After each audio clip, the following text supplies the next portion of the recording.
He waits for you. As the dead of winter approaches, you may find yourself alone at night, feeling isolated and abandoned in an all-too-empty bed as the night grows ever bleaker. Ghastly shadows dancing across the wall, the crying wind battering against your window, an ambulance siren in the distance. And there's no one there to convince you that you didn't hear those gunshots. There's no one there. No one there. But do not be afraid. He waits for you. Wait for the moon to hide itself. Perhaps find a gathering of clouds. Midnight is the best time to do this. Just close your eyes and hold your breath as you leave your bed. You may open your eyes once you exit your bedroom. Get dressed if you like, because you'll be leaving your house soon. Take nothing with you except for what you can keep in your pockets. Then, drive out of town. Drive as far away from civilization as you possibly can. Eventually the air will become still. Then a dense fog will form just a short way down the road. You'll hear nothing but silence as you approach it. Let it consume you and your vehicle. No harm will come to you from it. I promise. Don't be afraid. He waits for you. The fog will lift. You will see a dimly lit motel, stranded and alone in the night, just like you. When you walk inside, notice that there is no one else there. The only sign of human inhabitants will be a small key in the front desk. The only sign of human inhabitants will be a small key on the front desk. Take these keys. Wander the corridors until you find the proper room. You will soon know exactly where it is, but you won't know why.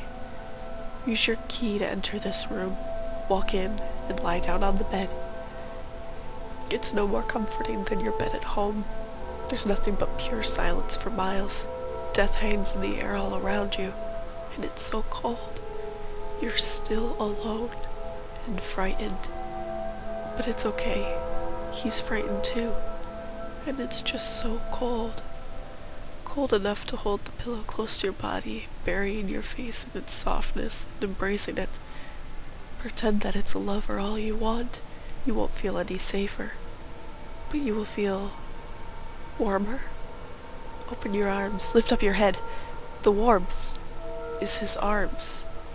Two twisted, mutilated arms tracing down your body. There he is, and he's frightened too. You can see it in his blackened, spherical eyes, fixating upon your fate and twinkling with the light of another dimension. The light shines in specks from beneath his parched skin, making him glow from the inside. Bruises cover his decaying neck, as well as deep, finger-wide indents. It's as if someone had tried to strangle him. He sighs and softly caresses your face. The skin of his hands begins to flake off onto you, and you want to sweep it away. But you're stunned, completely stunned by this strange creature that's completely enamored by you. At least you're not alone anymore. You'll then gather enough will to take your hands and gently lift him off you, placing him to your side. You get a better look at him. His legs are disturbingly crooked, having been broken in so many places and healed in ways that they just weren't meant to. And he won't stop staring at you. Small, glistening tears drip from his eyes. He shivers and trembles, trying to form words with his torn mouth. You can't tell exactly what he's trying to tell you. It doesn't matter for now, anyway. He will want to touch you, to hold you, and to comfort you. Whatever pain you have felt from loneliness, whatever sorrow you may have felt your entire life, he feels it. His tears fall onto you, and he lies back in his submission. He will let you do anything you want to him. He knows that no matter what you do, it will never hurt him as much as what the others have done. It will never hurt him as much as the isolation he's felt in this motel. As you gaze upon his twinkling eyes, you may gain a sudden urge to mutilate him and punish him for existing the way he does. But please be kind. He loves you, after all. Spend the night with him. He'll let you do anything, and he won't be able to speak. But be sure to leave the room before sunrise. He will do everything in his power to keep you from leaving. He will grab onto you, cry, and scream at you. Tears will keep gushing from his glowing eyes, disintegrating his skin even further. But no matter how much you pity him, leave! Resist him and leave!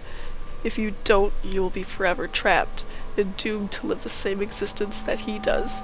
Do not let him follow you. Just close that door behind you and lock it. You're alone again. Next thing you know, you'll wake up in your bed at home, sometime after the sun has risen. The events of last night will feel as if it were nothing but a dream. Everything in your home is where you left it last. Your car, your clothes, everything. Then, if you're lucky, something incredible will happen. Within a few days, you just might meet a new person. This person is everything you want, and it's as if they were made for you. Within time, the two of you will fall in love. You will almost forget the ghoul in the motel, and forget about those glowing eyes staring at you. All that will matter is that you will be in love with this wonderful new person, and they will love you. But once they move in with you, things will grow progressively stranger.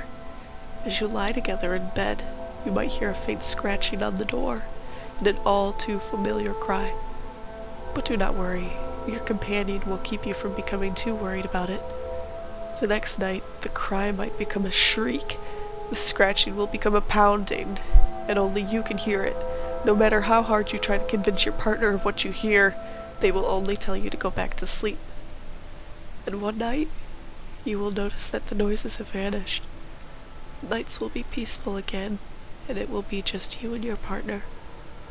But from then on, you will constantly look upon your lover's eyes. You will notice a new glow in their eyes, twinkling with the light of another dimension. Don't be afraid. He's waited so long for you.